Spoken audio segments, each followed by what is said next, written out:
ഈ സംസ്ഥാന സർക്കാരിൻ്റെ പുരസ്കാരം പാട്ടെഴുത്തിന് എനിക്ക് കിട്ടുമ്പോൾ എനിക്ക് 30 വയസ്സ് പോലും തികഞ്ഞിട്ടില്ല. അത് നാടകത്തിലാണ്.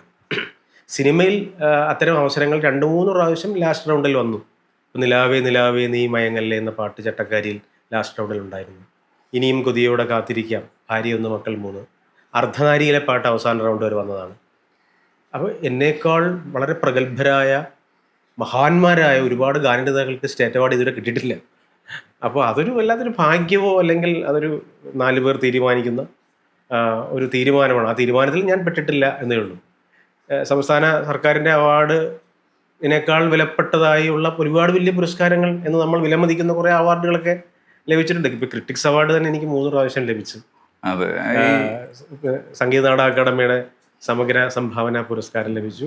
നാടകത്തിൽ തന്നെ സ്റ്റേറ്റ് അവാർഡ് നല്ല സമയത്ത് കിട്ടി. അപ്പോൾ അവാർഡുകളുടെ വില കുറച്ച് കാണുകയല്ല, അതിനേക്കാൾ വലുത് അവസരവും ആ അവസരം ഉപയോഗിച്ചിട്ട് അത് ജനങ്ങളിലേക്ക് എത്തി എന്ന ഭാഗ്യവുമാണ്.